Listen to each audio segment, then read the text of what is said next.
Hello दोस्तों, नमस्कार। मैं हूं राहुल और आप सभी का स्वागत है मेरे यूट्यूब चैनल द स्टडी 2.0 पर। दोस्तों, जैसा कि मैंने कल आपको वर्णमाला के बारे में बताया था और पहले कॉन्सेप्ट समझाया था, फिर उसके बाद हमने आपको क्वेश्चन करवाए थे, तो वैसे ही आज मैं लाया हूं क्लास 2 जो कि विराम चिन्ह आपके बीच लाया हूं। विराम चिन्ह से ये क्लास रहेगी, तो विराम चिन्ह के बारे में आज कंसेप्ट समझेंगे। और जिस स्टूडेंट ने वर्णमाला का वीडियो नहीं देखा है तो वो जाइए इसी चैनल पर वर्णमाला की जो है वीडियो पड़ी हुई है, तो वो वीडियो ज़रूर देखें, क्योंकि जो हिंदी का सिलेबस है जो यूपीपी और एसएससी जीडी के लिए काफ़ी ज़्यादा इम्पोर्टेंट सिलेबस है। तो यूपीपी अब तो समय बचा हुआ नहीं है सभी विद्यार्थियों। तो सबसे पहले तो अब जो फोकस लगाएंगे तो रिवीजन पे लगाएंगे। दोस्तों, अगर आप ये क्लास रेगुलर देखते हैं तो यकीन मानिए जो भी परीक्षाएं हिंदी जिसमें पूछी जाएगी, हिंदी का आप जो है 100 प्रश्न दे पाएंगे, ज़रूर सही होगी। और यकीन मानिए कि आप अगर हिंदी की रोज़ वीडियो देखते हैं तो कोई भी परीक्षा को उसकी औकात आप ज़रूर दिखाएंगे। तो हिंदी आपके लिए बहुत इम्पोर्टेंट है, तो हम आपको पूरी हिंदी रिवीजन करवाएंगे।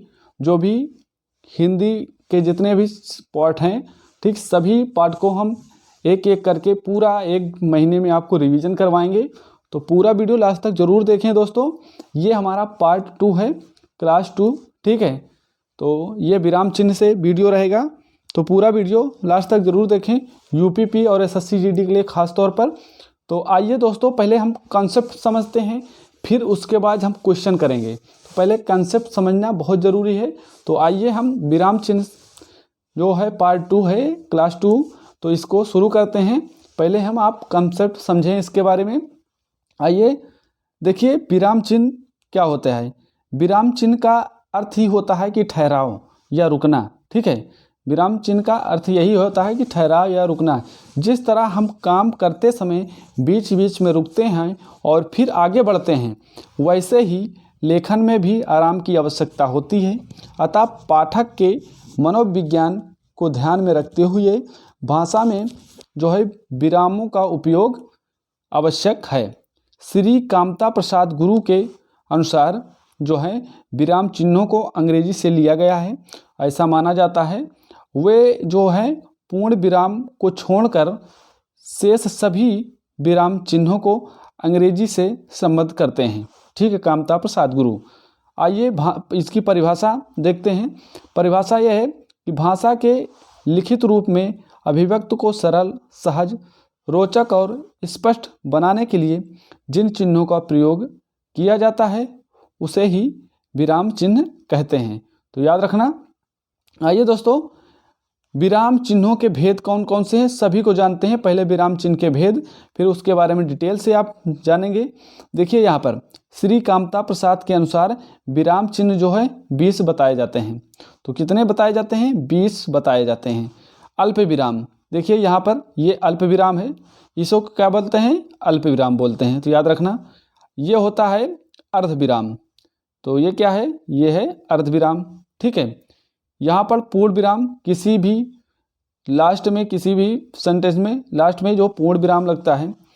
प्रश्न चिन्ह, कोई भी प्रश्न जब पूछा जाता है तो प्रश्न चिन्ह का प्रयोग किया जाता है, तो प्रश्न चिन्ह, ठीक है।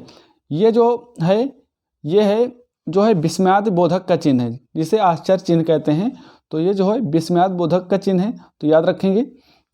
और यहाँ पर आप देख पा रहे हैं निर्देशक, ठीक है, निर्देशक का चिन्ह ऐसे लगता है। और योजक चिन्ह, ठीक है, योजक भी बोलते हैं, योजक चिन्ह। और यहाँ पर योजक चिन्ह, ये जो है इसको बोलते हैं कोष्टक। कोष्टक चिन्ह होता है मंझला ब्रैकेट, बड़ा ब्रैकेट, छोटा ब्रैकेट, तो ये कोष्टक होते हैं। फिर आता है अवतरण चिन्ह।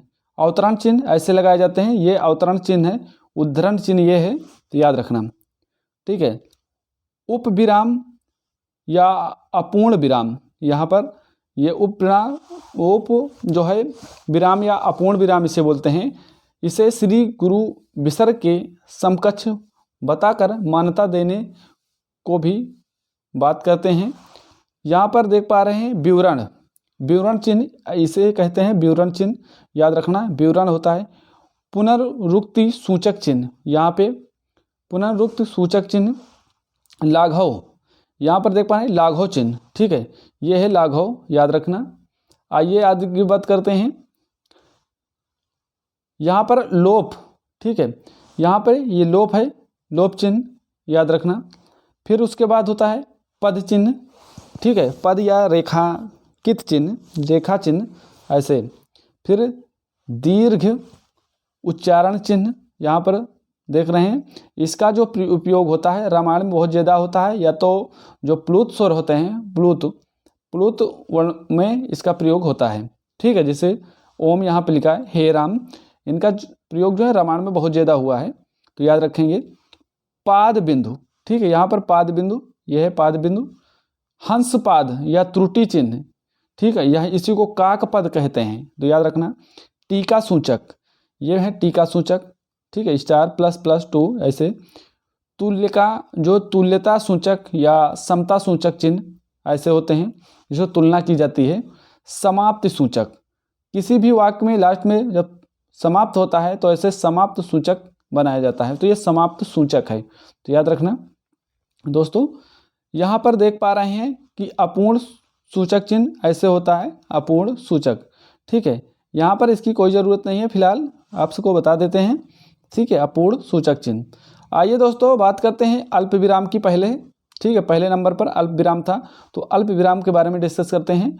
अल्प विराम भाषा को पढ़ते या बोलते में जो भी थोड़ी देर का जो ठहराव होता है उसे ही अल्प विराम कहते हैं। इसके प्रयोग के अधोलिखित नियम हैं, ठीक, कई नियम हैं इसके प्रयोग के, बहुत सारे नियम हैं अल्प विराम के। आइए जानते हैं एक एक करके।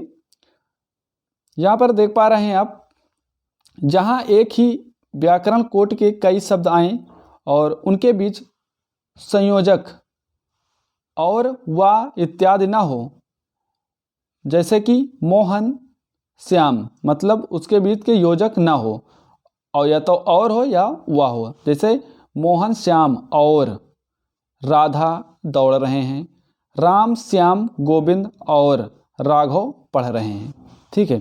फिर दूसरा देखिए, जहाँ दो से अधिक वाक्यांश आएँ और उनके बीच योजक ना हो, देखिए दो से अधिक वाक्यांश आए लेकिन उसके बीच योजक ना हो, यहाँ पे देखिए एक वाक्य यहाँ पे और एक वाक्य यहाँ पर, ठीक है, और एक यहाँ पर 3 वाक्य हैं। राम घर गया, फिर ठहरा हुआ, थोड़ी देर रुका और चला गया, ठीक, और लग गया।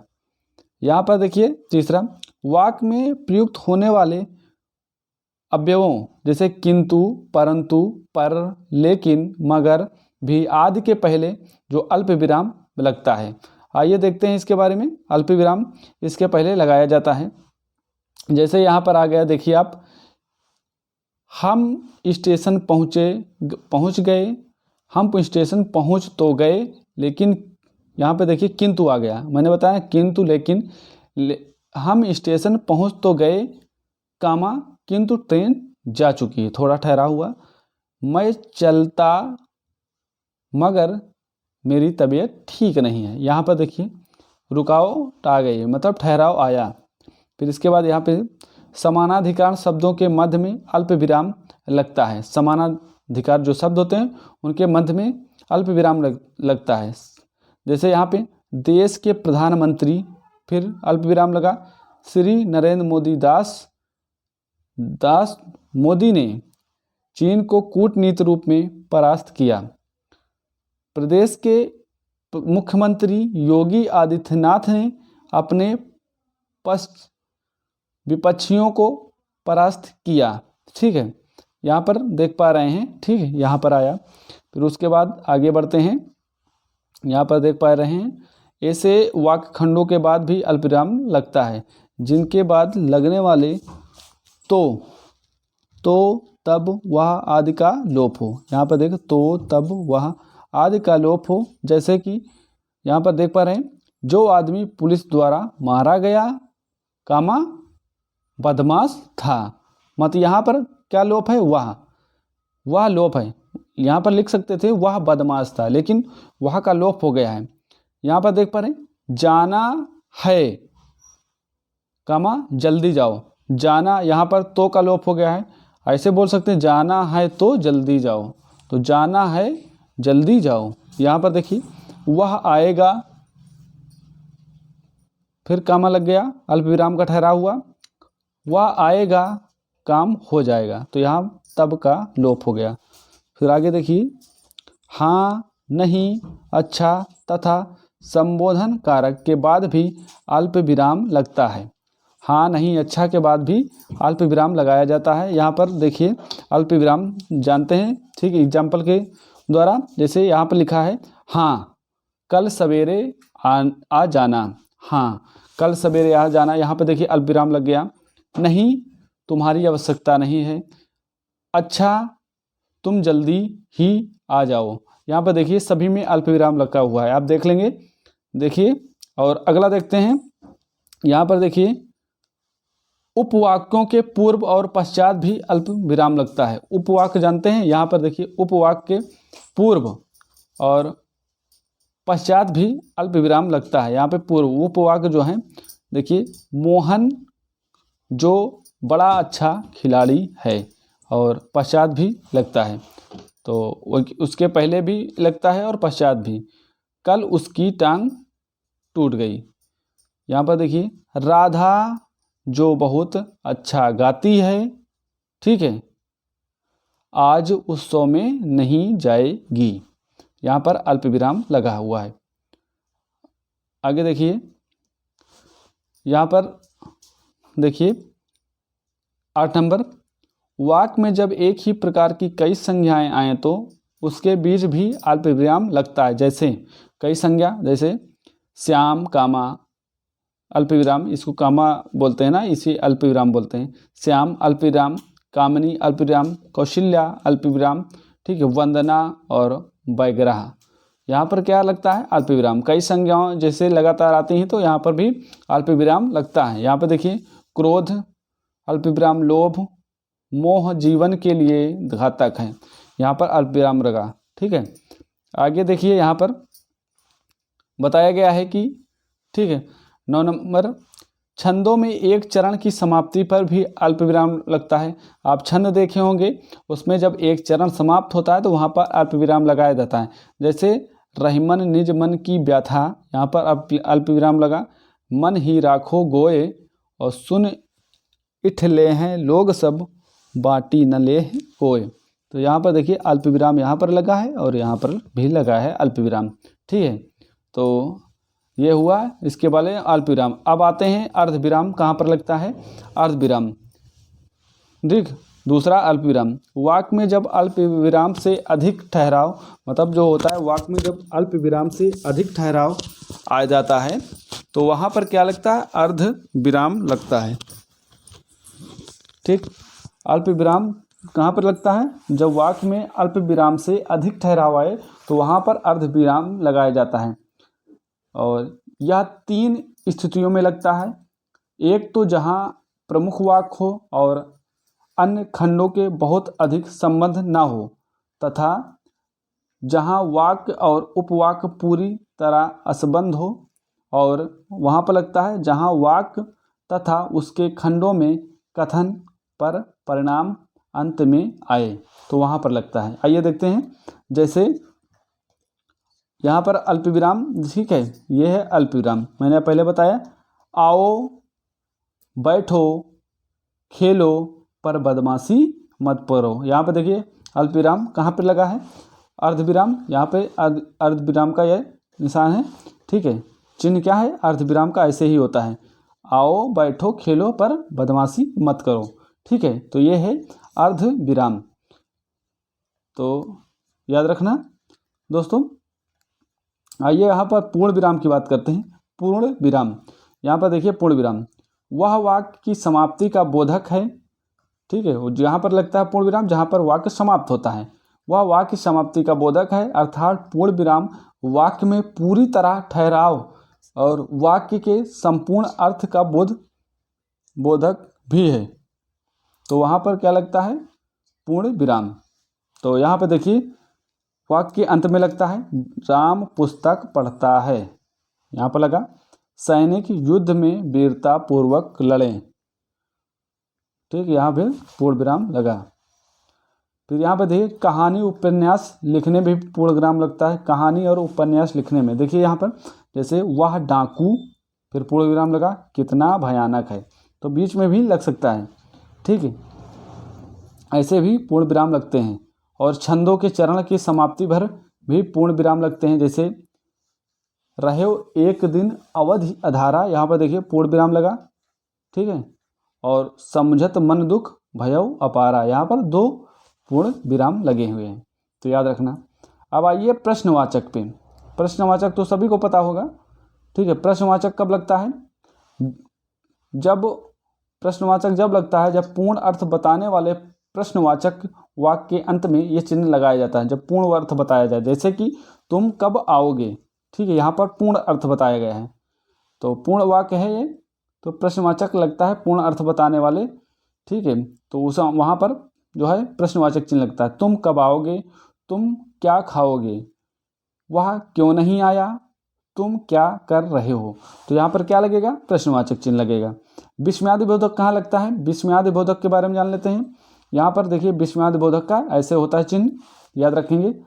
हर्ष, शोक और प्रसन्नता, उत्साह, आश्चर्य, घृणा आदि भावों की अभिव्यक्ति करने वाले वाक्यों में विस्मयादि बोधक जो है अव्ययों के बाद यह चिन्ह लगता है, तो याद रखना, ठीक है। श्री गुरु ने इसे आश्चर्य चिन्ह भी कहा है, तो ये इसे श्री गुरु ने आश्चर्य चिन्ह का भी नाम दिया है। श्री गुरु ने, किसने नाम दिया? श्री गुरु ने इसे आश्चर्य का नाम दिया। जैसे आहा, यहाँ पर देखिए लग गया है, ठीक है। आहा, विस्मयादि बोधक कहाँ लगा? यहाँ पर। आहा, तुम्हें पाकर कितना आनंद आ रहा है, तो यहाँ पर हर्ष की बात आई है, हर्ष यहाँ पर लगा। अरे, अरे मतलब आश्चर्य की बात हो रही है, यहाँ पर देखिए विस्मयादि बोधक लगा। अरे जादूगर ने लड़की को गायब कर दिया। फिर यहाँ पे प्रसन्नता की बात है, ओह, ओह, देखिए यहाँ पर विस्मयादि बोधक लगा, ओह तुम आ गए, बड़ा अच्छा लगा। यहाँ पर देखिए शोक की बात हो रही है, यहाँ पर आह वह बेचारा चल बसा, यहाँ पे कौन सा? यहाँ पर भी विस्मयादि बोधक लगा है। और यहाँ पर घृणा की बात हो रही, देखिए छी छी, यहाँ पर विस्मयादि बोधक लगा, तुम कितने घृणित आदमी हो, तो यहाँ पर विस्मयादि बोधक का चिन्ह लग गया है। आइए बात करते हैं उद्धरण चिन्ह का। उद्धरण चिन्ह की बात करते हैं। यहाँ पर देखिए उद्धरण चिन्ह, उद्धरण चिन्ह ऐसे होते हैं, यहाँ पर उद्धरण चिन्ह देख पा रहे हैं। अवतरण चिन्ह जब, या उद्धरण चिन्ह इसे बोलते हैं, उद्धरण चिन्ह जब किसी के कथन को या किसी पुस्तक के अंश को ज्यों का त्यों उद्धृत करते हैं, तो प्रारंभ में और अंत में उद्धरण चिन्ह लगते हैं। जैसे यहाँ पर देखिए उद्धरण चिन्ह, कबीर वाणी के डिक्टेटर थे, कबीर वाणी के डिक्टेटर थे, तो याद रखना यहाँ पर लगा, ठीक है। आगे देखिए दोस्तों, संयोजक चिन्ह का देखिए, संयोजक चिन्ह 8 नंबर। संयोजक चिन्ह हिंदी में इसे समासिक चिन्ह भी कहते हैं। कौन सा चिन्ह? समासिक चिन्ह भी कहते हैं। और 2 सहचर अथवा विपरार्थ, जो विपरीतार्थ होते हैं, विपरीतार्थ शब्दों के मध्य यह चिन्ह प्रस्तुत किया जाता है।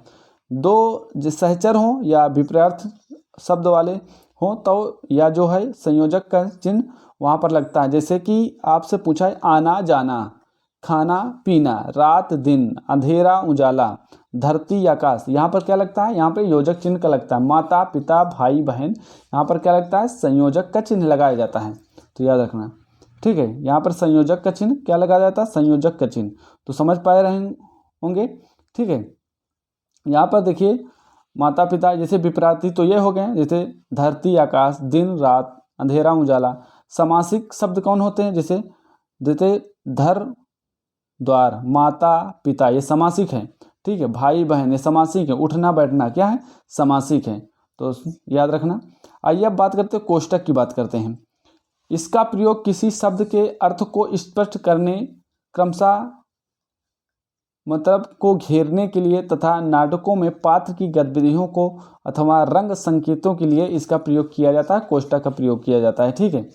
यहाँ पर कोष्टक का प्रयोग किया जाता है। जैसे सुमित्रा नंदन, यहाँ पर लक्ष्मण, ये कोष्टक में हो गए, ठीक है।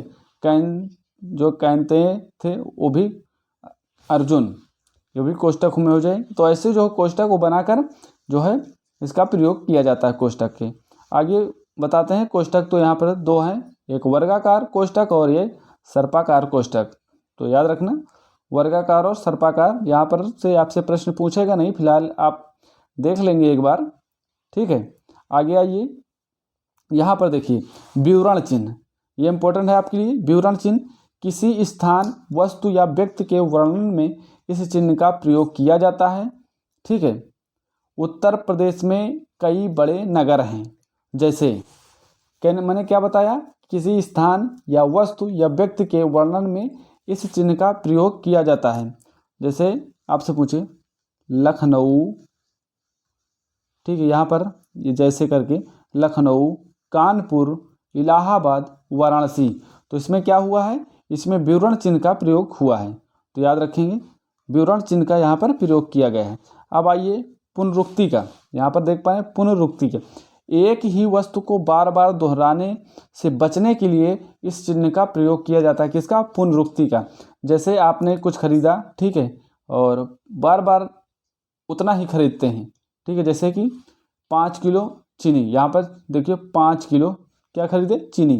फिर आपको बोले 5 किलो आटा दे दें, तो पूरा 5 किलो क्या लिखेंगे, क्या बस ऐसे आप लगा देंगे, ठीक है, उदाहरण। और चावल की बात करें 5 किलो चावल, फिर भी आप ऐसे लगा देंगे। तो ये क्या होता है दोस्तों, ये होता है पुनरुक्ति, ठीक है। पुनरुक्ति यही होता है, दोबारा बार बार दोहराने के लिए इस शब्द का प्रयोग किया जाता है पुनरुक्ति का। तो ये होता है पुनरुक्ति, मतलब पूरा ना लिखना पड़े। जैसे चीनी हो गई 5 किलो, फिर आटा बोला 5 किलो, तो आप क्या लगा दें, पुनरुक्ति। फिर चावल बोला तो आप पुनरुक्ति लगा दें, पूरा 5 किलो लिखने की ज़रूरत नहीं है। अब आइए दोस्तों लाघव पे। लाघव, यहाँ पर देखिए लाघव, श्री कामता प्रसाद गुरु ने इसे संकेत करते हुए अंग्रेजी में इसका खूब चलन किया है, अंग्रेजी में इसका खूब प्रयोग किया है। पूरे शब्द के स्थान पर उसका प्रारंभिक शब्द रख कर लाघव लगा दिया जाता है, तो वो लाघव कहलाता है। जैसे आपने लिखा, पूरा ना लिखा, जैसे डॉक्टर लिख दिया, डॉक्टर ना लिख के आप डॉक्टर ऐसे लिखकर आप लाघव लगा सकते हैं। तो यह क्या हुआ, ये लाघव हुआ। तो याद रखेंगे। जैसे यहाँ पर देखिए, जैसे यहाँ पर प्रा लिख के पीछे लाघव, डा लिख के लाघव, और घा लिख के लाघव, आ लिख के लाघव, बा लिख के लाघव, और यो लिख के लाघव। तो ये क्या हुआ, प्रा लिख के लाघव लगा तो प्रधान हो गया, डा लिख के लाघव डांक हो गया, घा लिख को लाघव तो घर हो गया, जिससे हम बोलते हैं संक्षिप्त में लिखना, ठीक है। तो वही है लाघव, तो याद रखना। आगे बढ़िए लोप। लोप क्या होता है, लोप चिन्ह। तो आइए लोप चिन्ह के बारे में। यहाँ पर लोप, श्री गुरु ने इसे स्थान को पूरक चिन्ह कहते हुए बताया है कि जब किसी का उद्धरण करते हैं और उसमें कुछ छोड़ना चाहते हैं तो उसे छोड़ते हुए भाग को ही लोप चिन्ह लगाकर संकेत में करते हैं, ठीक है। तो उसे ही लोप चिन्ह कहते हैं, तो याद रखना। जैसे यहाँ पर कुछ छोड़ते हैं उसके, जैसे लेखक ने, फिर यहाँ पर छोड़ दिया।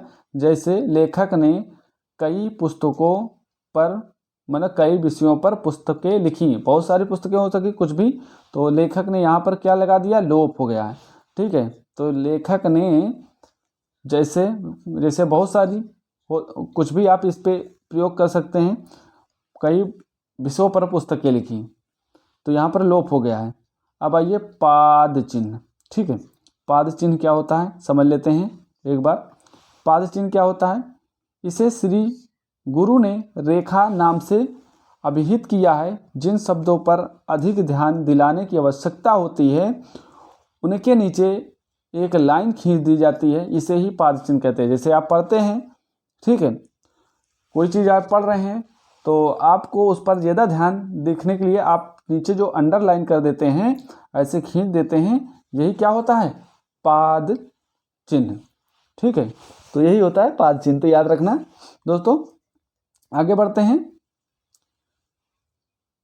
दीर्घा उच्चारण चिन्ह क्या होते हैं, तो इसका जो प्रयोग मैंने आपको पहले बताया, इसका प्रयोग बहुत ज़्यादा रामायण में हुआ है। जैसे हे राम, फिर यहाँ पर पीछे देखिए, यहाँ पर दीर्घ उच्चारण चिन्ह लगा दिया गया है। हे प्रभु, यहाँ पर दीर्घ उच्चारण चिन्ह लगा दिया गया है। तो ये क्या होते हैं, ये प्लुत स्वरों के उच्चारण में इसका प्रयोग बहुत ज़्यादा होता है, और तो इसको याद रखना। तो यही होता है दीर्घ उच्चारण चिन्ह। ठीक है, आइए, ठीक है, यहाँ पर दोस्तों, यहाँ पर देखिए इसका प्रयोग जो हुआ है, इसका प्रयोग जो है पाद चिन्ह बिंदु, ठीक है, यहाँ पर आया है पाद बिंदु, वहाँ पर पाद चिन्ह था, यहाँ पर पाद बिंदु है। यहाँ पर बिंदु का प्रयोग हुआ, वहाँ पाद चिन्ह था, तो उसको याद रखेंगे। यहाँ पर पाद बिंदु है।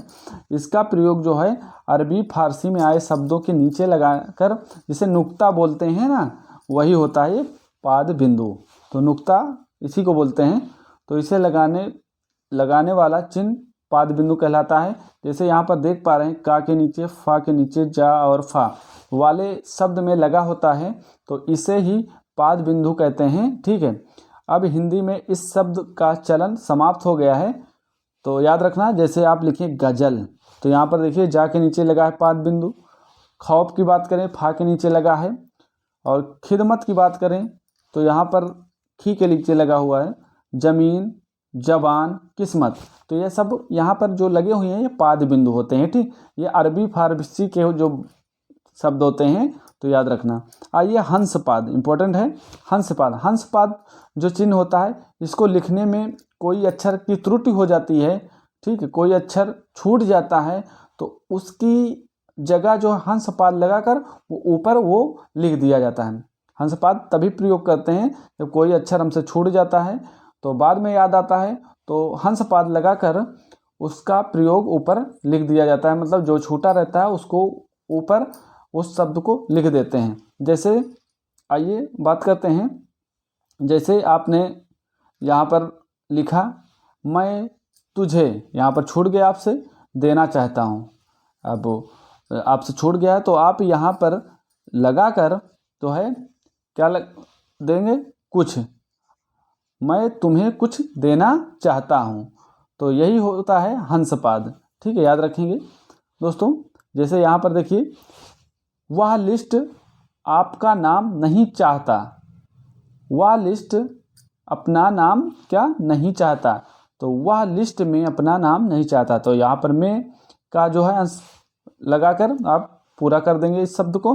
तो वही है, जो शब्द छूट जाता है उसका प्रयोग करते हैं इस पर। ठीक है, तो याद रखेंगे, और ये इम्पोर्टेंट है नहीं, आप देख लेंगे। आइए बात करते हैं यहाँ पर तुल्यांता सूचक।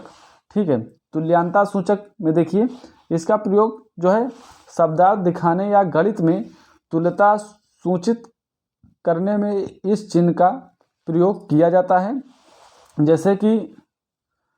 जैसे पाषाण, ये बराबर पत्थर के होता है, पाषाण पत्थर के को ही बोलते हैं। धरा समान होती है पृथ्वी, धरा पृथ्वी को बोलते हैं। ठीक है, यहाँ पर बराबर लगाकर इसे ही तुल्यता सूचक कहते हैं।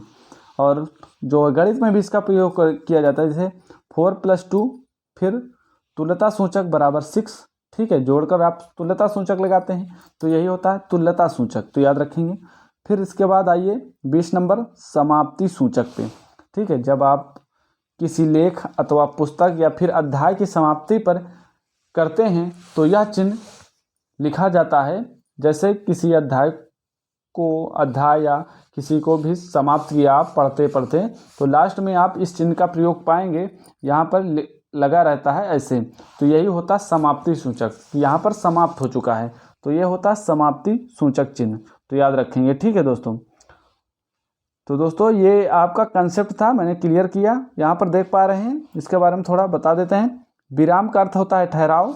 ठीक है, श्री, यहाँ पर एक नज़र डाल देंगे। श्री कामता प्रसाद गुरु के अनुसार विराम चिन्हों की संख्या 20 बताई गई है, और अल्प विराम चिन्ह ये होता है, अर्ध विराम चिन्ह ये होता है। हंस पद जो है किस विराम का एक और नाम है, तो ये त्रुटि विराम इसे बोल सकते हैं, हंस पद को। ठीक है, राम कहाँ जा रहे हैं, इस वाक्य में किस विराम चिन्ह का प्रयोग हुआ है, तो राम कहीं जा रहे हैं। ठीक है, तो यहाँ पर जो है क्वेश्चन मार्क का जो है प्रयोग हुआ है, वह पूछा जा रहा है आपसे। तो याद रखना, प्रश्नवाचक चिन्ह का प्रयोग यहाँ पर किया गया है। जैसे ठीक है, यहाँ पर देखिए पूर्ण विराम का प्रयोग कहाँ किया जाता है, तो ये वाक्य के अंत में किया जाता है पूर्ण विराम शब्द का। ये सभी आए हुए प्रश्न हैं, तो याद रखना जरूर, ठीक है, और अच्छे से रिवीजन करके जाना आप एग्जाम में। उप विराम चिन्ह, यहाँ पर देखिए उप विराम चिन्ह ऐसे होता है, ठीक है। किस विराम चिन्ह का प्रयोग सर्वाधिक होता है? तो अल्प विराम चिन्ह का आप प्रयोग बहुत ज़्यादा पाएंगे, तो इसका प्रयोग जो है बहुत ज़्यादा होता है। उद्धरण चिन्ह का प्रयोग कब किया जाता है? तो जब किसी कथन का ज्यों का त्यों लिखा जाए तब उसका प्रयोग किया जाता है। किसका? उद्धरण चिन्ह का। और संक्षिप्त रूप दिखाने के लिए लाघव का प्रयोग करते हैं, ठीक है। जैसे डॉक्टर को हम आराम से लिख सकते हैं, लगा के ये लाघव लगा सकते हैं। आगे देखिए, निर्देशक चिन्ह का प्रयोग किया जाता है, तो संकेत करने के लिए निर्देशक चिन्ह का प्रयोग किया जाता है। रात्रि निशा में रिक्त स्थान पर उचित चिन्ह का प्रयोग किया जाता है, ठीक है। तो ये है बराबर, जिसको बोलते हैं तुल्यता, ठीक है, इसका प्रयोग किया जाता है। तो याद रखेंगे दोस्तों ये सारी बातें। आइए दोस्तों, अब हम बात करते हैं विराम चिन्ह से संबंधित प्रश्नों की बात करते हैं। यहाँ से हम प्रश्न स्टार्ट करते हैं, तो अब हमारा प्रश्न शुरू होता है। तो यहाँ आप अच्छे से टेस्ट देंगे। देखिए यहाँ पर रिवीजन करें। मुझे बाहर जाना है, यहाँ पर मुझे बाहर जाना है में कौन सा चिन्ह है पहचानिए? तो यहाँ पर पूर्ण विराम है, यहाँ पर क्या है? पूर्ण विराम है। मुझे बाहर जाना है, यहाँ पर देखिए रेखांकित किया गया है, कौन सा चिन्ह है पहचानिए? यहाँ पर पूर्ण विराम चिन्ह का प्रयोग किया गया है। आगे आइए, यहाँ पर देखिए, किस पद उपवाक आदि की विशेषता दिखाने के लिए जिस शब्द के नीचे एक रेखा खींचते हैं उसे क्या कहते हैं? तो इसके बारे में मैंने बताया है, इसे अधोरेख चिन्ह कहते हैं। ऑप्शन नंबर बी इसका राइट आंसर है। और नेक्स्ट देखिए, यहाँ पर दो समानार्थी शब्दों की पुनरुक्ति के बीच में किस विराम चिन्ह का प्रयोग किया जाता है? तो योजक चिन्ह का प्रयोग किया जाता है। यहाँ पर ऐसे योजक चिन्ह का प्रयोग किया जाता है। नेक्स्ट क्वेश्चन, कोष्ठांकित विराम चिन्ह का नाम क्या है? तो जो है कोष्ठांकित विराम चिन्ह का नाम जो है वो है अर्ध विराम, ठीक है। ऑप्शन नंबर इसका बी राइट आंसर है, तो याद रखेंगे। आइए आगे बात करते हैं दोस्तों। यहाँ पर देखिए तुल्यता, ठीक है, विराम चिन्ह प्रयुक्त होते हैं, कहाँ पर प्रयुक्त होते हैं? तो तुल्यता सूचक में। तो इसका राइट आंसर है ऑप्शन नंबर बी, याद रखना। आगे बढ़ते हैं। यहाँ पर देख, किस वाक्य में विराम चिन्ह का उचित प्रयोग नहीं है? तो किस वाक्य में जो है विराम चिन्ह का उचित प्रयोग नहीं किया गया है? तो वो ऑप्शन नंबर जो है सी राइट आंसर है। सुनो सुनो वह गा रही है, तो यहाँ पर जो है विस्मयाद बोधक का चिन्ह लगा हुआ है, तो इसी में ये राइट आंसर है, ठीक है, तो याद रखना। आगे बढ़ते हैं। यहाँ पर देखिए आप, विराम चिन्ह प्रयुक्त होता है, ये जो चिन्ह है ये कहाँ पर प्रयुक्त होता है आपसे पूछा गया है? तो इसका जो है ये है संयोजक चिन्ह। ऑप्शन नंबर डी इसका राइट आंसर है। 8 नंबर क्वेश्चन, जहाँ वाक्य की गति अंतिम रूप ले ले, विचार के तार टूट जाएं, वहाँ किस चिन्ह का प्रयोग किया जाता है? तो वहाँ पर जो किया जाता है पूर्ण विराम का, ठीक है, पूर्ण विराम का प्रयोग किया जाता है। आइए आगे बढ़ते हैं दोस्तों। यहाँ पर देखिए नेक्स्ट क्वेश्चन, किसी की कही हुई बात को स्पष्ट करने के लिए वाक्य के अंत में किस चिन्ह का प्रयोग किया जाता है? तो इसका जो राइट आंसर है option number D right answer है, विवरण चिन्ह का प्रयोग किया जाता है, याद रखना। आगे बढ़ते हैं दोस्तों। किसी अक्षर या शब्द पर विशेष बल देने के लिए किस चिन्ह का प्रयोग किया जाता है? तो किसी अक्षर या शब्द पर विशेष बल देने के लिए जिस चिन्ह का प्रयोग करते हैं उसे जो कहते हैं इकहरा उद्धरण का, तो याद रखना option number A right answer है। निम्न में से प्रश्नवाचक चिन्ह कौन सा है? तो जो प्रश्नवाचक चिन्ह है वो ऑप्शन नंबर ए राइट है। आगे बढ़ते हैं दोस्तों। प्रश्नवाचक चिन्ह कौन सा है फिर आपसे पूछा है, तो प्रश्नवाचक चिन्ह जो है वो ऑप्शन नंबर ए है। यहाँ पर देखिए, निम्नलिखित में से निर्देशक चिन्ह कौन सा है? तो ऑप्शन नंबर डी इसका निर्देशक चिन्ह है। आगे बढ़ते हैं दोस्तों, क्वेश्चन नंबर 14 करते हैं। विराम चिन्ह का प्रकार नहीं है निम्नलिखित में से, तो विराम चिन्ह का जो प्रकार नहीं है वो option number c right answer है। ठीक है, ये विराम चिन्ह का एक प्रकार नहीं है। आगे बढ़ते हैं 15 नंबर क्वेश्चन। जहां व्यक्ति की गति अंतिम रूप ले ले, विचार के तार टूट जाएं, वहां किस चिन्ह का प्रयोग किया जाता है? वहां पर किया जाता है पूर्ण विराम का। ऑप्शन नंबर डी इसका राइट आंसर है। आगे बढ़ते हैं, निम्नलिखित में से कौन सा अल्प विराम चिन्ह है? तो अल्प विराम चिन्ह जो है वो है ऑप्शन नंबर सी इसका राइट आंसर है, अल्प विराम चिन्ह है। आगे बढ़ते हैं, यहाँ पर देख पा रहे हैं रेखांकित चिन्ह जो है कौन सा है? तो ये जो रेखांकित चिन्ह है ये कौन सा चिन्ह है? तो इसे बोलते हैं लोप सूचक चिन्ह। ऑप्शन नंबर ए इसका राइट आंसर है। आगे बढ़ते हैं, नेक्स्ट क्वेश्चन। दो समानार्थी शब्दों की पुनरुक्ति के बीच में किस विराम चिन्ह का प्रयोग करते हैं? तो करते हैं योजक चिन्ह का। ऑप्शन नंबर सी इसका राइट आंसर है। 19 नंबर क्वेश्चन। निम्नलिखित चिन्हों में से पूर्ण विराम को पहचानिए, तो पूर्ण विराम कौन है? तो ऑप्शन नंबर इसका ए राइट आंसर है, याद रखना। आगे बढ़ते हैं, नेक्स्ट क्वेश्चन। यहाँ पर देखिए, ओह बहुत कठिन समय आया है, दिए गए वाक्य में उचित विराम चिन्ह लगाएं। तो कौन सा विराम चिन्ह होगा यहाँ पर? तो इसका जो राइट आंसर है option number A right answer है। ठीक है, यहाँ पर विस्मयाद बोधक होगा। ठीक है, ऑप्शन जो है ए राइट आंसर है। आगे बढ़ते हैं दोस्तों, यहाँ पर देखिए नेक्स्ट क्वेश्चन। हे भगवान मेरी रक्षा करो, दिए गए विकल्प में निम्नलिखित से सही का चयन करें और रिक्त स्थान भरिए। तो इसमें जो है विस्मयाद बोधक होगा, मैंने बताया। ऑप्शन नंबर इसका ए राइट आंसर है। Next question. अरे वाह, फिर यहाँ पर आपको लोप हुआ है। आपका स्वागत या आपका आगमन तो आकस्मिक है, वाक्य में रिक्त स्थान पर किस विराम चिन्ह का प्रयोग किया जाएगा? तो इसका जो राइट आंसर है आप बताइए। तो इसका जो राइट आंसर है क्या होगा? तो इसका जो राइट आंसर है option number c right answer है, विस्मयादि बोधक। ठीक है, आगे बढ़ते हैं, नेक्स्ट क्वेश्चन। निम्नलिखित में से कौन सा अल्प विराम चिन्ह है? तो अल्प विराम चिन्ह ऑप्शन नंबर सी इसका राइट आंसर है। नेताजी ने कहा था मुझे खून दो मैं तुम्हें आज़ादी दूंगा, इस वाक्य में कौन सा चिन्ह लगा है? तो इस वाक्य में जो लगा है यहाँ पर देख पा रहे हैं। ठीक है, कौन सा चिन्ह लगा है? तो उद्धरण का चिन्ह लगा है, option number c right answer है। आइए आगे बढ़ते हैं, नेक्स्ट क्वेश्चन।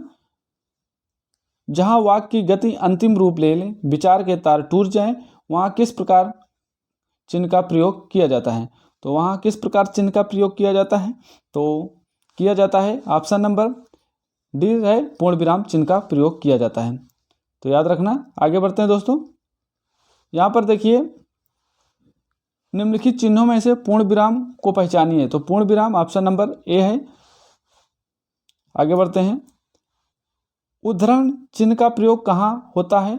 तो उद्धरण चिन्ह का जो प्रयोग होता है वो होता है जब किसी के कथन को ज्यों का त्यों उद्धृत किया जाए, तो वहाँ पर उद्धरण चिन्ह का प्रयोग होता है। ऑप्शन नंबर इसका सी राइट आंसर है। आगे बढ़ते हैं, हंस पद किस विराम का एक और नाम है? तो हंस पद जो है वो जो है त्रुटि विराम का एक नाम है। Option number b right answer है। आगे बढ़िए, नेक्स्ट। विरामदी चिन्हों की दृष्टि से कौन सा वाक्य शुद्ध है? तो ऑप्शन नंबर इसका जो है कौन सा राइट आंसर है? Option number c right answer है। पिता ने पुत्र से कहा देर हो रही है। ठीक है, तो ऑप्शन नंबर इसका सी राइट आंसर है, तुम कब आओगे? तो ये इसका राइट आंसर है। आगे बढ़ते हैं, नेक्स्ट क्वेश्चन। यहाँ पर नेक्स्ट क्वेश्चन आप पढ़िए। ठीक है, जहाँ पूर्ण विराम की अपेक्षा कम और अल्प विराम से अधिक रुकना अपेक्षित हो, वहाँ किस चिन्ह का प्रयोग किया जाएगा? तो वहाँ पर किया जाएगा अर्ध विराम का, जो ऑप्शन नंबर इसका कौन सा? Option number A right answer है। तो याद रखना। आइए दोस्तों आगे बढ़ते हैं,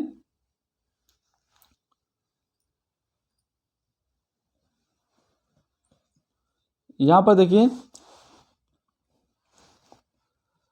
31 क्वेश्चन। हर्ष शोक घृणा आश्चर्य जैसे भावों को व्यक्त करने के लिए किस चिन्ह का प्रयोग किया जाता है? तो वहाँ पर जो किया जाता है विस्मयादि बोधक चिन्ह का प्रयोग किया जाता है। Option number c right answer है। मोहन आज घूमने जाएगा, उपयुक्त वाक्य में कौन सा विराम चिन्ह लगा है? तो उसमें जो लगा है option number b right answer है, पूर्ण विराम लगा हुआ है।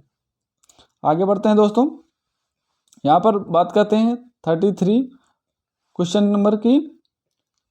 आपसे पूछा है निम्नलिखित में से कौन सा विकल्प विराम भेद और उसके चिन्हों को सुमेलित नहीं है? तो इसका जो राइट आंसर है option number c right answer है। यहाँ पे जो है योजक चिन्ह का प्रयोग नहीं है, तो याद रखना है, ठीक है। यहाँ पर पूर्ण विराम है, अल्प विराम है, ये है, ये लाघव है। तो इसका जो राइट आंसर है याद रखना ऑप्शन नंबर सी है। काकपात का उपयोग कब होता है? तो इसका जो राइट आंसर है काकपात छूटे हुए अंश के लिए काकपात का उपयोग किया जाता है। आगे बढ़ते हैं, नेक्स्ट क्वेश्चन दोस्तों, यहाँ पर देखिए मनोविचार सूचक शब्दों, वाक्यांशों तथा वाक्यों के अंत में किस चिन्ह का प्रयोग करते हैं? तो करते हैं जो विस्मयादि बोधक का प्रयोग करते हैं। नेक्स्ट क्वेश्चन, जब वाक्य के मध्य में कोई शब्द या पद छूट जाता है तो उसे पूरा करने के लिए उस स्थान पर कौन सा विराम चिन्ह लगाकर उसके ऊपर लिखा जाता है? तो उसके ऊपर जो है कोई छूट जाता है तो हंस पद विराम चिन्ह का प्रयोग करते हैं। ऑप्शन नंबर डी सही है, याद रखना। आगे बढ़ते हैं, यहाँ पर सुमेलित करने को बोला है आपसे, सुमेलित कीजिए, ठीक है। तो किससे किससे सुमेलित करेंगे? अल्प विराम कौन सा है, ठीक है, अल्प विराम आपसे पूछा है, तो अल्प विराम कहाँ पर लगेगा? यहाँ पर आ को और बा को जो है आपको सुमेलित करना है, तो आप बताइए कौन सा सही है इसमें, ठीक है। तो इसका जो राइट आंसर है यहाँ पर देखिए अल्प विराम यहाँ पर है, ठीक है, यहाँ पर आपको अल्प विराम मिलेगा। उसके बाद यहाँ पर ये ऑप्शन नंबर इसका जो डी राइट आंसर है, सॉरी डी नहीं है, यहाँ पर अल्प विराम है। फिर उसके बाद विस्मयादि बोधक यहाँ पर है, ठीक है, और अर्ध विराम जो है यहाँ पर है, ठीक है, और योजक निर्देशक का चिन्ह यहाँ पर है। तो इसका जो राइट आंसर है ऑप्शन नंबर, इसका जो राइट आंसर है ऑप्शन नंबर बी इसका राइट आंसर है, तो याद रखना, ठीक है, ये इसका राइट आंसर है। आगे बढ़ते हैं दोस्तों, यहाँ पर देखिए इनमें अर्धविराम का सूचक चिन्ह है। अर्धविराम का सूचक चिन्ह क्या है? तो ये है अर्धविराम, अभी बताया अर्धविराम का सूचक चिन्ह, option number b right answer है। किस वाक्य में विराम चिन्ह संबंधी विसंगति है? तो इसका जो राइट आंसर है option number A right answer है। सूर्यकांत त्रिपाठी निराला और छायावादी के प्रमुख कवि हैं, तो ये विराम चिन्ह संबंधी विसंगत इसमें पाई गई है, तो याद रखना option number A right answer है। आगे बढ़ते हैं दोस्तों, बात करते हैं नेक्स्ट क्वेश्चन की। क्वेश्चन नंबर 40 है हमारा, ठीक है। आपसे पूछा गया इनमें से अर्धविराम का चिन्ह कौन सा है? तो अर्धविराम का चिन्ह कौन सा है? ऑप्शन नंबर बी इसका राइट आंसर है, यहाँ पर अर्धविराम लगा हुआ है, तो याद रखना यहाँ अर्धविराम का चिन्ह इसमें कौन है? तो इसमें क्वेश्चन नंबर 41 में अर्धविराम कौन सा है? तो option number b right answer है। आगे बढ़ते हैं, वाक्य में क्षण भर ठहराव के लिए ये प्रयुक्त चिन्ह कौन सा है? तो वाक्य में जो क्षण भर ठहराव के लिए प्रयुक्त चिन्ह है वो अल्प विराम है, option number A right answer है। नेक्स्ट, और से पहले किस चिन्ह का प्रयोग नहीं होता है? तो और से पहले जो है इनमें में से ये सभी हैं, तो ऑप्शन नंबर डी सही है। पूर्ण विराम का प्रयोग होता है अल्प विराम और प्रश्नवाचक, ऑप्शन नंबर डी इसका राइट आंसर है, तो याद रखना। यहाँ पर देखिए क्वेश्चन नंबर 44 है, विस्मयादि बोधक चिन्ह है, तो कौन सा है विस्मयादि बोधक चिन्ह? तो ऑप्शन नंबर डी इसका राइट आंसर है। अर्ध विराम चिन्ह का एक रूप है, तो कौन सा है? तो ऑप्शन नंबर सी इसका राइट आंसर है, अर्ध विराम, ठीक है, याद रखें। आगे बढ़ते हैं, क्वेश्चन नंबर 46 नंबर क्वेश्चन आपसे पूछा गया है, ये जो है कोष्ठांकित है विराम चिन्ह क्या है? तो क्या नाम है इसका? इसका नाम जो है अर्ध विराम है, ऑप्शन नंबर बी इसका राइट आंसर है। आगे बढ़ते हैं, सारणी 1 और 2 दी गई है, इसको आपको मिलाना है। तो याद रखें, सारणी 1 और 2 को आपको मिलान करना है और बताना है क्या सही है। तो यहाँ पर देखिए अल्पविराम, अल्पविराम चिन्ह कौन सा है, अल्पविराम कौन सा अल्पविराम है आपसे पूछा है। तो यहाँ पर देखिए ये अल्पविराम है और ये यहाँ पर कोष्टक है और यहाँ पर जो है ये संक्षेप सूचक है और वहाँ पर योजक है। तो कौन सा ऑप्शन सही है, ऑप्शन नंबर डी इसका राइट आंसर है। तो याद रखेंगे। आगे बढ़ते हैं। त्रुटिपूरक शब्द के लिए किस चिन्ह का प्रयोग किया जाता है। तो त्रुटिपूरक चिन्ह के लिए किस चिन्ह का प्रयोग किया जाता है। तो ऑप्शन नंबर डी हंस पद का प्रयोग किया जाता है। ठीक है, याद रखेंगे। यहाँ पर देखिए निम्नलिखित में से कौन सा योजक चिन्ह है। तो योजक चिन्ह कौन है, ऑप्शन नंबर सी इसका राइट आंसर है, ये योजक चिन्ह है। आगे बढ़ते हैं। निम्नलिखित वाक्यों में से कौन सा वाक्य विरामदि चिन्ह की दृष्टि से शुद्ध है, आपसे पूछा है।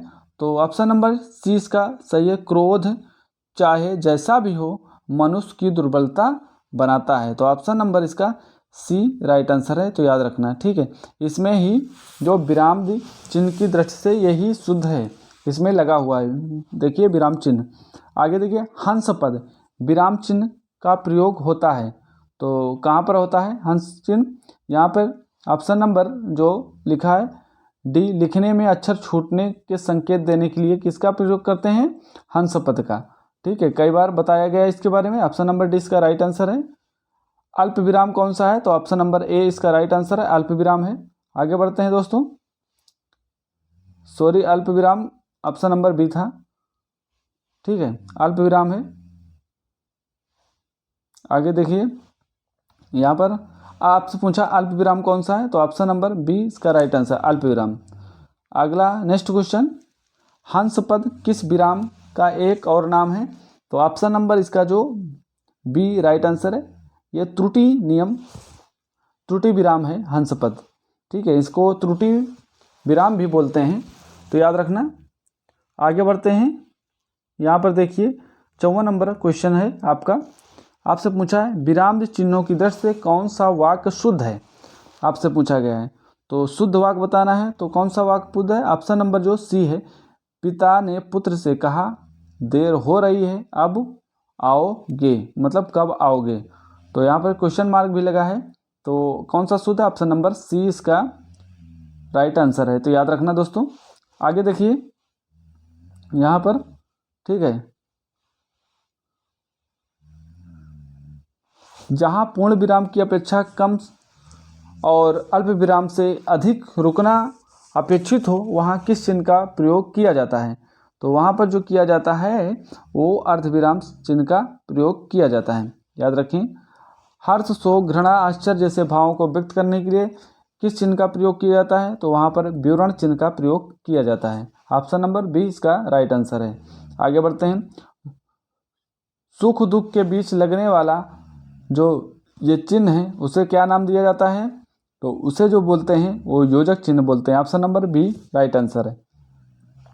निम्नलिखित में से कौन सा अल्प विराम चिन्ह है, तो अल्प विराम जो है वो लगता है ऐसे, तो अल्प विराम option number c right answer है।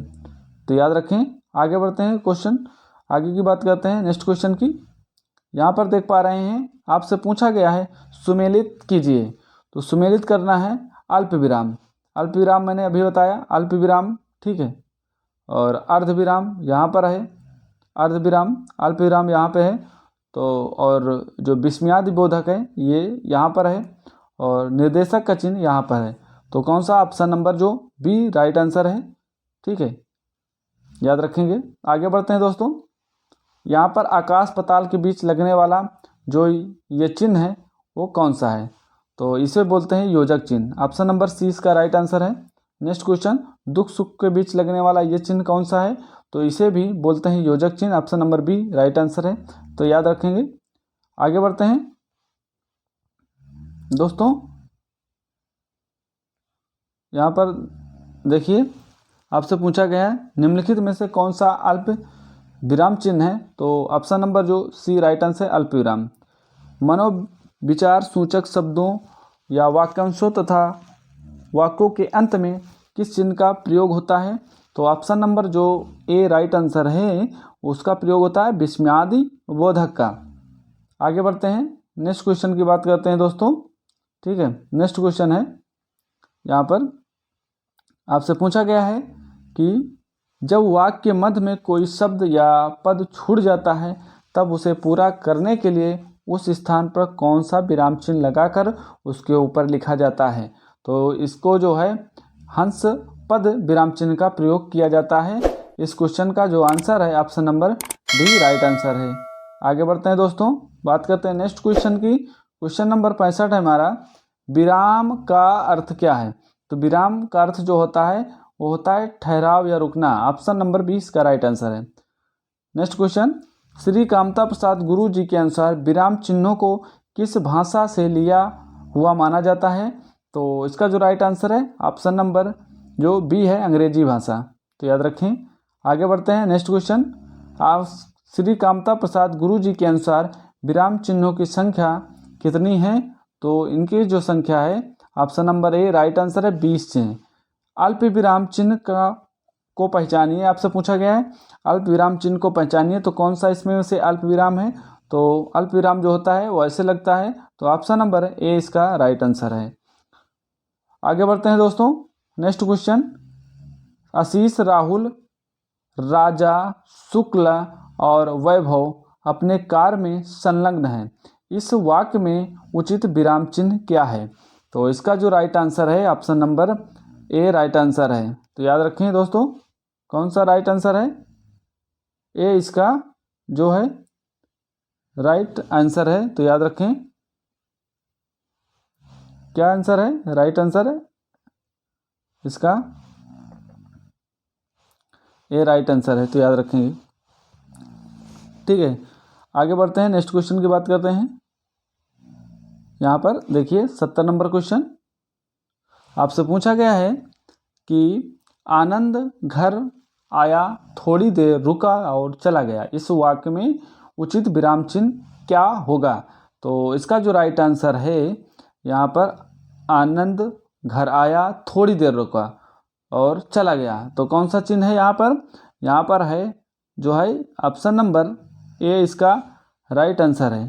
ठीक है, आगे बढ़ते हैं, क्वेश्चन नेक्स्ट क्वेश्चन की बात करते हैं। क्वेश्चन नंबर 71 की बात करते हैं। आपसे पूछा गया है कि मैं कृष्ण के घर पहुंचा परंतु वह नहीं मिला। इस वाक्य में कौन सा विराम चिन्ह लगा है? तो यहाँ पर देखिए कौन सा विराम चिन्ह लगा है। तो यहाँ पर option number c right answer है। ठीक है, नेक्स्ट क्वेश्चन, समानाधिकारण शब्दों के मध्य में किस विराम चिन्ह का प्रयोग हुआ है? तो इसका जो राइट आंसर है ऑप्शन नंबर जो बी राइट आंसर है, अल्प विराम। ठीक है, अल्प विराम का प्रयोग हुआ है। नेक्स्ट क्वेश्चन देखिए, वाक्य में जब एक ही प्रकार की कई संज्ञाएं आए तो उनके बीच किस प्रकार का विराम चिन्ह लगाया जाता है? तो अल्प विराम चिन्ह का प्रयोग किया जाता है। Option number b right answer है। छंद में एक चरण की समाप्ति पर किस विराम चिन्ह का प्रयोग होता है? जब एक चरण समाप्त होता है तो किस विराम चिन्ह का प्रयोग होता है? तो अल्प विराम चिन्ह का प्रयोग होता है। ऑप्शन नंबर ए इसका राइट आंसर है। आगे बढ़ते हैं, नेक्स्ट क्वेश्चन की बात करते हैं। रामू जो बड़ा अच्छा खिलाड़ी है, कल उसकी टांग टूट गई। इस वाक्य में उचित विराम चिन्ह का प्रयोग करें। तो इसका जो राइट आंसर है option number A right answer है, अल्प विराम इसमें लगेगा। ठीक है, अल्प विराम इसका राइट आंसर है। तो याद रखें। आगे बढ़ते हैं, नेक्स्ट क्वेश्चन की बात करते हैं दोस्तों। देखिए यहाँ पर जाना है तो जल्दी जाओ, इस वाक्य में उचित विराम चिन्ह का प्रयोग करें। तो जाना है तो जल्दी जाओ, तो यहाँ पर कौन सा विराम चिन्ह लगने वाला है? तो यहाँ पर ऑप्शन नंबर जो ए राइट आंसर है, अल्प विराम चिन्ह का यहाँ पर प्रयोग होगा। आगे बढ़ते हैं, नेक्स्ट क्वेश्चन की बात करते हैं। मेरी माँ कल्याण करो, वाक्य में उचित विराम चिन्ह का प्रयोग करें। तो मेरी माँ कल्याण करो, इस वाक्य में उचित विराम चिन्ह कौन सा है? तो यहाँ पर अल्प विराम, मेरी माँ कल्याण करो, थोड़ा रुकावट आई है, ठीक है, ठहराओ, तो अल्प विराम थोड़ा सा विराम हुआ है, तो ऑप्शन नंबर ए इसका राइट आंसर है। ठीक है, तो याद रखेंगे जब वाक्य में एक समान अधिकरण का प्रयोग होता है तो इस किस विराम चिन्ह का प्रयोग यहाँ पर किया जाता है, तो यहाँ पर अर्ध विराम चिन्ह का प्रयोग किया जाता है। तो ऑप्शन नंबर 20 का राइट आंसर है, तो याद रखेंगे। आगे बढ़ते हैं, नेक्स्ट क्वेश्चन की बात करते हैं। मिश्रित तथा संयुक्त, आपसे क्या पूछा गया है, मिश्रित तथा संयुक्त वाक्यों में विरोध का भाव प्रकट करने के लिए किस विराम चिन्ह का प्रयोग किया जाता है। तो इसका जो राइट आंसर है, आपसे पूछा है किस विराम चिन्ह का प्रयोग किया जाता है, तो इसका जो राइट आंसर है ऑप्शन नंबर ए इसका राइट आंसर है, अर्ध विराम चिन्ह का प्रयोग किया जाता है। नेक्स्ट क्वेश्चन, करणवाचक क्रिया विशेषण में किस प्रकार का विराम चिन्ह का प्रयोग किया जाता है। करणवाचक क्रिया विशेषण में किस प्रकार का विराम चिन्ह लगाया जाता है, तो ऑप्शन नंबर जो डी है, अर्ध विराम चिन्ह का प्रयोग इसमें किया जाता है। आगे बढ़ते हैं, नेक्स्ट क्वेश्चन की बात करते हैं। पूर्ण विराम का प्रयोग किया जाता है, तो पूर्ण विराम का जो किया जाता है वो वाक्य के अंत में किया जाता है। ऑप्शन नंबर बी इसका राइट आंसर है, याद रखेंगे। किस वाक्य में पूर्ण विराम चिन्ह का प्रयोग नहीं हुआ है, तो ऑप्शन नंबर जो है डी, इनमें से कोई नहीं। देखिए सभी में आपसे पूछा किस नहीं हुआ है, आपसे पूछा है, ठीक है, किस वाक्य के अंत में पूर्ण विराम चिन्ह का प्रयोग नहीं हुआ है, तो यहाँ पर क्या होना चाहिए कि हुआ है, इनमें से कोई नहीं। देखिए वाक्य के अंत में, कहानी उपन्यास लिखने में, छंद के चरण की समाप्ति में, तो यहाँ पर क्या लगता है, पूर्ण विराम चिन्ह का प्रयोग किया जाता है। तो इनमें से क्या होता है, कोई नहीं इसका राइट आंसर है, तो याद रखेंगे। आगे बढ़ते हैं, नेक्स्ट क्वेश्चन, तुम कब आओगे, इस वाक्य में उचित विराम का प्रयोग करें। तुम कब आओगे, तो इसमें जो है प्रश्नवाचक चिन्ह का प्रयोग किया जाता है, तो ऑप्शन नंबर 20 का राइट आंसर है। आगे बढ़ते हैं, नेक्स्ट क्वेश्चन की बात करते हैं। यहाँ पर देखिए, आहा तुम्हें पाकर कितना आनंद आ रहा है, इस वाक्य में उचित विराम चिन्ह का प्रयोग करें। तो इस वाक्य में कौन सा विराम चिन्ह लगेगा, इसमें विस्मयादि बोधक चिन्ह का प्रयोग किया जाएगा। ठीक है, ऑप्शन नंबर 20 का राइट आंसर है। कबीर वाणी के डिक्टेटर थे, इस वाक्य में किस विराम चिन्ह का प्रयोग हुआ है, तो इसका जो राइट आंसर है ऑप्शन नंबर ए इसका राइट आंसर है, उद्धरण चिन्ह का प्रयोग यहाँ पर किया गया है। आगे बढ़ते हैं, नेक्स्ट क्वेश्चन की बात करते हैं। क्वेश्चन नंबर नेक्स्ट है हमारा 86 नंबर क्वेश्चन, आपसे पूछा गया है संयोजक चिन्ह। यहाँ पर देख पा रहे हैं, संयोजक चिन्ह को किस अन्य नाम से जानते हैं, तो संयोजक चिन्ह को जो है समासिक चिन्ह के नाम से जानते हैं। ऑप्शन नंबर ए इसका राइट आंसर है। भूल सुधारने अथवा शब्द में किसी त्रुटि को सही दिखाने के लिए किस कोष्ठक का प्रयोग किया जाता है, वहाँ पर इस शब्द का प्रयोग किया जाता है, वहाँ पर ये कोष्ठक का प्रयोग किया जाता है वो दिखाने के लिए। तो याद रखना ये इसका राइट आंसर है, ऑप्शन नंबर जो बी है वो इसका राइट आंसर है। आगे बढ़ते हैं दोस्तों, बात करते हैं विवरण चिन्ह। विवरण चिन्ह को यहाँ पर पहचानिए, आपसे पूछा गया है। तो विवरण चिन्ह जो है वो कौन सा है, तो ऑप्शन नंबर जो बी है ये है विवरण चिन्ह। ठीक है, पुनरुक्ति व लाघव चिन्ह को पहचानें। तो पुनरुक्ति और लाघव चिन्ह, यहाँ पर दोनों पुनरुक्ति और लाघव, यहाँ ऑप्शन नंबर ए जो है यहाँ पर राइट आंसर है। यहाँ पुनरुक्ति और ये लाघव है, ठीक, याद रखेंगे। आगे बढ़ते हैं, नेक्स्ट क्वेश्चन की बात करते हैं। पाद चिन्ह को श्री कामता प्रसाद गुरु जी ने किस नाम से अभिवाहित किया। ठीक है, तो ऑप्शन नंबर इसको जो है ऑप्शन नंबर ए है, रेखा चिन्ह से इसको जो है अभिवाहित किया। नेक्स्ट क्वेश्चन है 91, हंस पद किस विराम का एक और नाम है। तो हंस पद जो है उसे जो है लोप विराम कहते हैं। ठीक है, हंस पद को लोप मतलब कुछ छूट गया तो उसका प्रयोग करते हैं। Option number A right answer है, तो याद रखेंगे। आगे बढ़ते हैं, तुल्यता सूचक चिन्ह को पहचाने, आपसे पूछा गया है। ठीक है, इसमें तो इसका जो राइट आंसर है ऑप्शन नंबर यहाँ पर डी का राइट आंसर, इसका तुल्यता शब्द यही है। नेक्स्ट क्वेश्चन, पाद बिंदु चिन्ह की पहचान करें। आपसे मैंने बताया है कि पाद बिंदु चिन्ह जो है चिन्ह कौन सा है, तो इसका जो right answer option number D है, यहाँ पर पाद बिंदु। ये किसी जो अरबी फारसी भाषा के नीचे जो इसे बोलते हैं नुक्ता, वही है, ठीक है, याद रखेंगे। 94 नंबर है कि समाप्ति सूचक चिन्ह की पहचान करें। तो इसका जो राइट आंसर है ऑप्शन नंबर ए इसका राइट आंसर है, समाप्ति सूचक चिन्ह। आगे बढ़ते हैं। किस शब्द में ए स्वर नहीं है? तो किस शब्द में ए स्वर नहीं है? तो वैदिक में ए स्वर नहीं है, ऑप्शन नंबर ए इसका राइट आंसर है। नेक्स्ट क्वेश्चन, किसी बड़े अंश या संक्षिप्त रूप दिखाने के लिए किस चिन्ह का प्रयोग किया जाता है? तो लाघव चिन्ह का प्रयोग किया जाता है, ऑप्शन नंबर ए इसका जो है राइट आंसर है, याद रखेंगे। नेक्स्ट क्वेश्चन की बात करते हैं। आपसे पूछा गया है सही विराम चिन्ह वाला वाक्य कौन सा है? तो सही विराम चिन्ह वाला वाक्य आपसे पूछा गया है, पहले इसको पढ़िए। देखिए यहाँ पर जो है विस्मयादि बोधक लगना चाहिए, तो यहाँ पर जो है ऑप्शन नंबर सी इसका राइट आंसर है, इसी में लगा हुआ है, ऑप्शन नंबर इसका सी राइट आंसर है, तो याद रखेंगे। ठीक है, आगे बढ़ते हैं दोस्तों। जहाँ योजक चिन्ह का प्रयोग नहीं करते हैं पहचानिए। जहाँ योजक चिन्ह का प्रयोग यहाँ पर नहीं हुआ उसको पहचानना है। तो योजक चिन्ह का प्रयोग देखिए नहीं करते हैं, पहचानिए। कहाँ नहीं करते हैं? कर्मधारय समाज से बने शब्दों में योजक चिन्ह का प्रयोग नहीं किया जाता है, तो ऑप्शन नंबर डी इसका राइट आंसर है। और सभी में किया जाता है, संयुक्त क्रियाएं एक साथ प्रयुक्त हो उसमें भी किया जाता है, मैंने इसके बारे में बताया। रीतवाचक और परिमाणवाचक क्रिया विशेषण में भी प्रयोग किया जाता है, तो ऑप्शन नंबर डी जो है इसका राइट आंसर है। 99 नंबर है, किसी कठिन शब्द के अर्थ को स्पष्ट करने के लिए किस विराम चिन्ह का प्रयोग करते हैं? तो कठिन से कठिन जो शब्द है उसको स्पष्ट करने के लिए जो है कोष्टक का प्रयोग करते हैं, ऑप्शन नंबर जो है सी इसका राइट आंसर है। ठीक है, ऑप्शन नंबर इसका सी राइट आंसर है। आगे बढ़ते हैं दोस्तों, बात करते हैं नेक्स्ट क्वेश्चन की।